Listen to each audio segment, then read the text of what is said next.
Hello again, everyone. Welcome back. Well, today we're looking at the new cigar from Aganorsa Leaf, one of their two new ones. They had the Rare Leaf we did last week, and this is the Supreme Leaf. This is the Corona Gorda 6x46. Now, it is rare, if not ever, that I review every vitola of a particular cigar. Some cigars have 4, 5, 6 vitolas.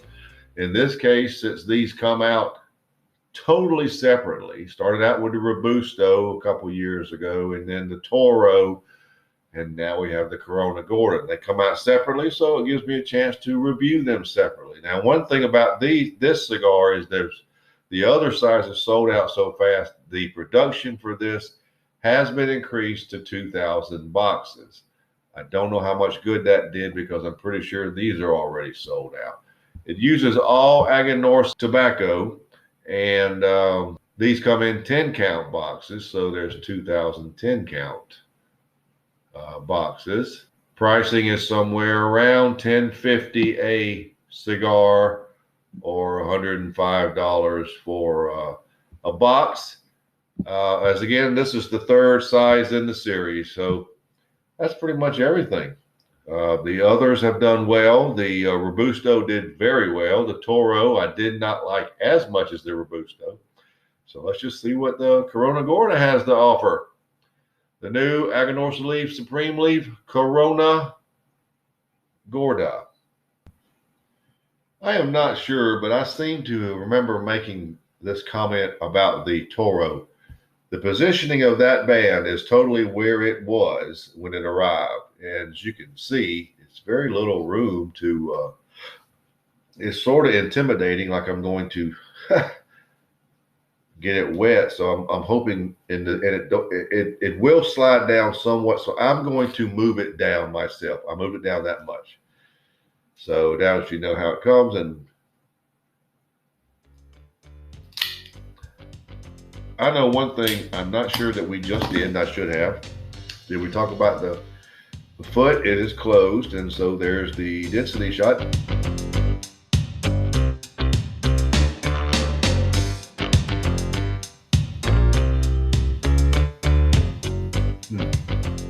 Now, the draw per se with that, it's not totally closed. Can't you see a little opening there? It's okay. It's okay. And I will say this, when they first came in, well, after a few days, and I had one, didn't draw so well. It's pretty tight, so may have to let them rest a while. But this is a good draw.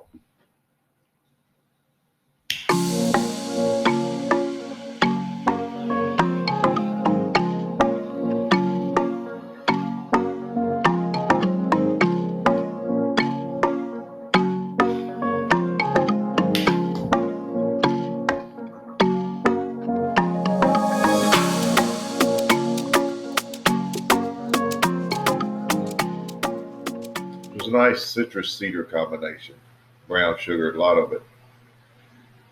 It's a very earthy nutmeg and a lot of it right behind those sweet flavors. I mean, directly behind them.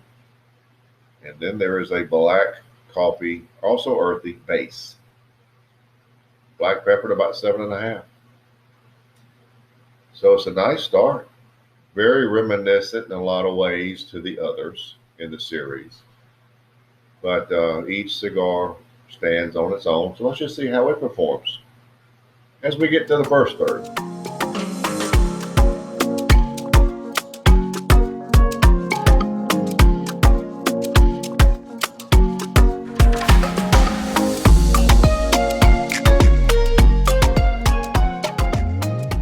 Here we are at the first third.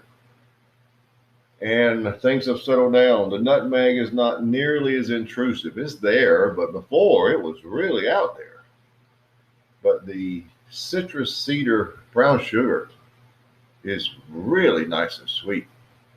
The earthy black coffee base of the flavors is sort of where it's just slightly higher than the nutmeg now. The nutmeg is really decreased. It's come really much more in line, and then there's a light black coffee base. The black pepper remains very good, medium bodied. finish has a little bit of influence of that citrus because you got a little sweetness there and quite a bit of nutmeg. And that's sort of on the finish, the nutmeg comes across as a dry, pasty type nutmeg and quite a bit of lingering black peppers. Really nice amount, very nice amount. Very enjoyable, very reminiscent in a lot of ways of the Robusto. This is very sweet at this point, and I really like that. I'm going to start it off at 95 because I love the nice sweet flavors. And if you remember the Robusto, if you're lucky enough to get them, you remember how sweet it was and just really out front.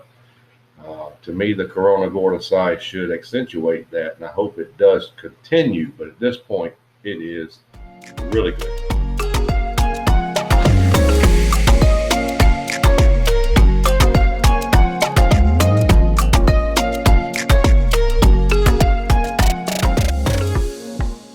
Into the second third, and the black coffee is starting to rise, which is a good thing because now it's much more imbalanced. Still just as sweet as it was.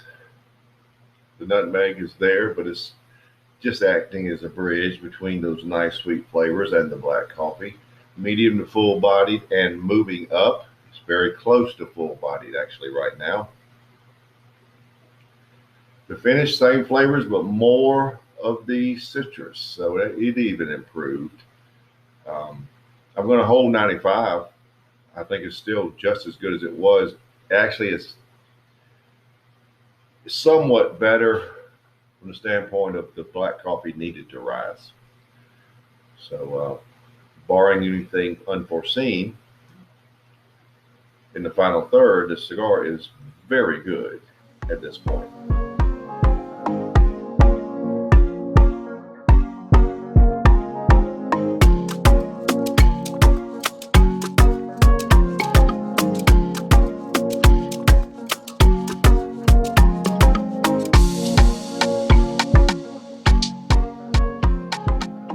Well, we're down to the end, so let's wrap it up. The combination of nutmeg and black coffee did sort of rise even a little more, and that did take away some of the overwhelming, gushing sweetness of the orange citrus, cedar, and brown sugar.